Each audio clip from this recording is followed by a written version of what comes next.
Assalamualaikum warahmatullahi wabarakatuh. Perkenalkan, saya Anissa Salsabila. Saya akan menjelaskan tentang analisis kualitas layanan integrasi model serverkual dan interkual dalam mencapai keunggulan organisasional. Pertama, evolusi konseptual manajemen kualitas jasa. Seiring terjadinya pergeseran dari ekonomi berbasis manufaktur menuju ekonomi berbasis jasa, konsep kualitas juga mengalami perubahan. Jika pada sektor manufaktur kualitas diukur berdasarkan standar fisik dan spesifikasi teknis produk, maka pada sektor jasa kualitas lebih banyak ditentukan oleh persepsi pelanggan terhadap layanan yang mereka terima. Hal ini disebabkan karena jasa memiliki karakteristik khusus yang dikenal dengan istilah IHIP, yaitu tidak berwujud, bervariasi, tidak dapat dipisahkan antara proses produksi dan konsumsi, serta tidak dapat disimpan. Oleh karena itu, kualitas jasa menjadi lebih dinamis dan berpusat pada interaksi manusia. Selain itu, sejak tahun 1980-an, kajian mengenai kualitas jasa berkembang pesat.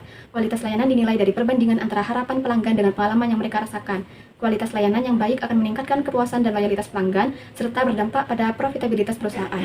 Yang tidak kalah penting, kualitas layanan eksternal sangat dipengaruhi oleh kualitas internal organisasi dan dukungan yang diberikan kepada karyawan. Selanjutnya, model serverkual, yaitu mode yang digunakan untuk mengukur kualitas layanan berdasarkan kesenjangan antara harapan dan persepsi pelanggan. Model ini dikembangkan oleh para Suraman, Zaitami, dan Berry pada tahun 1985 dan menjadi salah satu metode yang paling banyak digunakan dalam analisis kualitas jasa. Serverkual menjelaskan bahwa pelanggan menilai kualitas layanan melalui 5 dimensi utama yang dikenal dengan rater. Pertama, tangibles, yaitu fasilitas fisik dan penampilan staf. Kedua, reliability, yaitu kemampuan memberikan layanan secara tepat dan akurat. Ketiga, responsiveness, yaitu kesediaan membantu pelanggan dengan cepat. Keempat, assurance, yaitu kompetensi yang mampu membangun kepercayaan pelanggan. Dan kelima, empati, yaitu perhatian terhadap kebutuhan pelanggan. Dari kelima dimensi tersebut, reliability sering dianggap sebagai faktor yang paling penting. Kualitas layanan kemudian diukur melalui selisih antara harapan dan persepsi pelanggan. Jika terdapat gap negatif, maka layanan yang diberikan masih belum memenuhi harapan pelanggan dan perlu diperbaiki. Selanjutnya, analisis 5 kesenjangan atau The 5 Gaps model dalam serverkual. Model ini menjelaskan bahwa kualitas layanan yang buruk biasanya disebabkan oleh adanya kesenjangan atau gap di dalam organisasi. Gap pertama adalah kesenjangan pengetahuan, yaitu ketika manajemen belum memahami harapan pelanggan dengan baik. Gap kedua adalah kesenjangan standar, yang terjadi ketika harapan pelanggan tidak diterjemahkan menjadi standar layanan. Yang tepat. Gap ketiga adalah kesenjangan penyampaian, yaitu saat pelaksanaan layanan tidak sesuai dengan standar yang telah ditetapkan. Gap keempat adalah kesenjangan komunikasi, ketika janji yang disampaikan melalui promosi tidak sesuai dengan layanan yang diterima pelanggan. Sedangkan gap kelima merupakan kesenjangan yang dirasakan pelanggan, yaitu perbedaan antara layanan yang diharapkan dan yang benar-benar mereka rasakan. Untuk mengurangi kesenjangan tersebut, organisasi perlu meningkatkan riset pelanggan, memperbaiki standar layanan, membangun komunikasi yang realistis, serta memberikan dukungan internal dan pengelolaan sumber daya manusia yang baik. Dengan demikian, kualitas layanan dapat meningkat dan kepuasan pelanggan dapat tercapai. Selanjutnya, interqual atau internal service quality, yaitu kualitas layanan yang terjadi di dalam organisasi baik antar karyawan maupun antar departemen. Konsep ini didasarkan pada pemikiran bahwa kepuasan pelanggan eksternal tidak akan tercapai jika kualitas layanan internal masih rendah. Interqual menekankan bahwa ketika kebutuhan karyawan terpenuhi, mereka akan memiliki motivasi dan kinerja yang lebih baik, sehingga mampu memberikan pelayanan yang optimal kepada pelanggan. Dengan kata lain, kualitas pelayanan kepada pelanggan berawal dari kualitas hubungan dan dukungan di dalam organisasi itu sendiri. Untuk mengukur kualitas layanan internal, terdapat beberapa komponen utama. Pertama, ketersediaan peralatan dan teknologi kerja atau tools.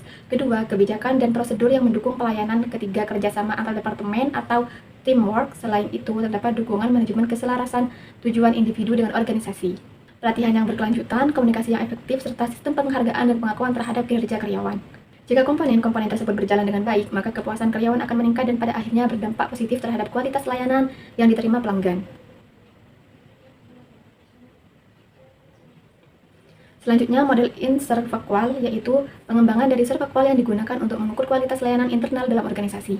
Model ini dikembangkan oleh Frost dan Kumar pada tahun 2000 dan berfokus pada hubungan pelayanan antar karyawan maupun antar departemen. In-serverkual menekankan bahwa kualitas pelayanan kepada pelanggan eksternal sangat dipengaruhi oleh kualitas pelayanan yang terjadi di dalam organisasi. Oleh karena itu, organisasi perlu memastikan bahwa setiap unit kerja mampu memberikan layanan yang baik kepada unit lainnya.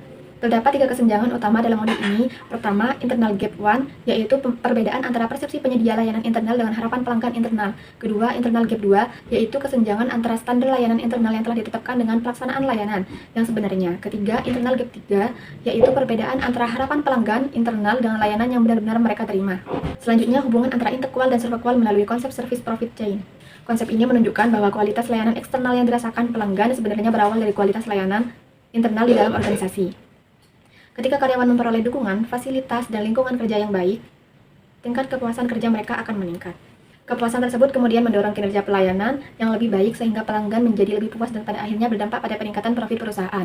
Selain itu, kualitas internal juga berpengaruh langsung terhadap dimensi servakual. Misalnya, dukungan manajemen meningkatkan assurance atau kepercayaan pelanggan ketersediaan peralatan, mendukung tangibles dan reliability. Kerja tim yang baik meningkatkan responsiveness dan pelatihan yang berkelanjutan membantu karyawan menunjukkan empati kepada pelanggan. Jadi, keberhasilan pelayanan kepada pelanggan tidak hanya ditentukan oleh staf yang berhadapan langsung dengan pelanggan, tetapi juga oleh kualitas dukungan internal organisasi secara keseluruhan. Selanjutnya, metodologi analisis kualitas layanan, yaitu bagaimana kualitas diukur dan dianalisis secara sistematis. Pada tahap perancangan instrumen, penelitian biasanya menggunakan kuesioner servakual dengan skala Likert 5 atau 7 poin untuk mengukur harapan dan persepsi pelanggan. Sedangkan pada interkual, pernyataan disesuaikan dengan kondisi internal organisasi agar kualitas layanan internal dan eksternal dapat dibandingkan. Setelah data terkumpul, dilakukan uji validitas dan reliabilitas untuk memastikan instrumen pengukuran akurat dan konsisten. Selanjutnya, dihitung skor gap, yaitu selisih antara persepsi dan harapan pelanggan. Jika nilainya negatif, berarti kualitas layanan masih belum memenuhi harapan.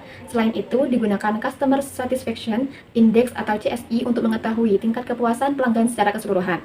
Kemudian terdapat Important Performance Analysis atau IPA yang membagi hasil ke dalam 4 kuadran. Kuadran 1 menjadi prioritas utama perbaikan, kuadran 2 harus dipertahankan, kuadran 3 memiliki prioritas rendah, sedangkan kuadran 4 menunjukkan adanya kinerja yang berlebihan sehingga sumber daya dapat dialihkan ke area yang lebih penting. Selanjutnya, penerapan konsep kualitas layanan di berbagai sektor industri. Pada sektor kesehatan, kualitas layanan tidak hanya berkaitan dengan kepuasan pasien, tetapi juga keselamatan pasien. Oleh karena itu, dimensi assurance atau jaminan kompetensi tenaga medis menjadi fokus yang sangat penting. Selain itu, dukungan manajemen dan ketersediaan fasilitas medis yang memadai juga berpengaruh terhadap kepuasan kerja tenaga kesehatan dan kualitas pelayanan yang diberikan.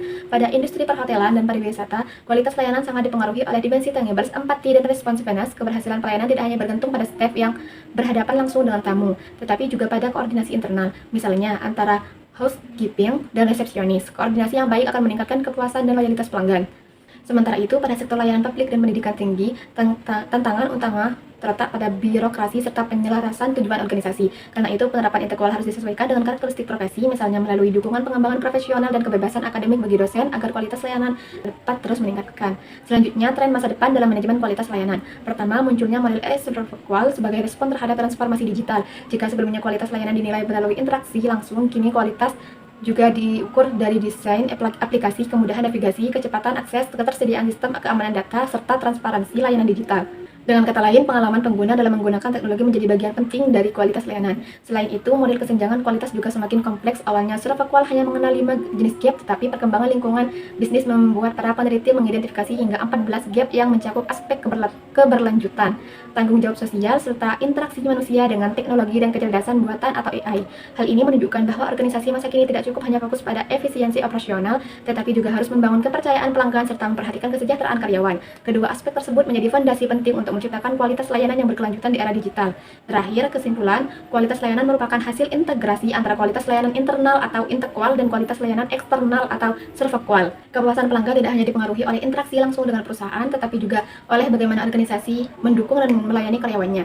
Oleh karena itu, pelayanan yang berkualitas harus dimulai dari lingkungan internal yang baik. Untuk mewujudkannya, organisasi perlu melakukan audit kualitas internal dan eksternal secara rutin agar dapat mengidentifikasi berbagai kesenjangan layanan. Selain itu, perusahaan harus memprioritaskan dimensi reliability. Kepada keandalan merupakan aspek yang paling penting bagi pelanggan. Komunikasi dan kerjasama antara departemen juga perlu ditingkatkan agar proses pelayanan berjalan lebih efektif. Di era digital, pemanfaatan teknologi dan analisis data sangat penting untuk mengevaluasi serta meningkatkan kualitas layanan. Organisasi juga perlu membangun budaya pelayanan melalui pelatihan, pengembangan kompetensi, dan pemberian penghargaan kepada karyawan. Dengan mengintegrasikan servakual dan interkual, perusahaan dapat meningkatkan kepuasan pelanggan, produktivitas kerja, serta menciptakan keunggulan kompetitif yang berkelanjutan. Sekian yang dapat saya sampaikan. Terima kasih. Wassalamualaikum warahmatullahi wabarakatuh.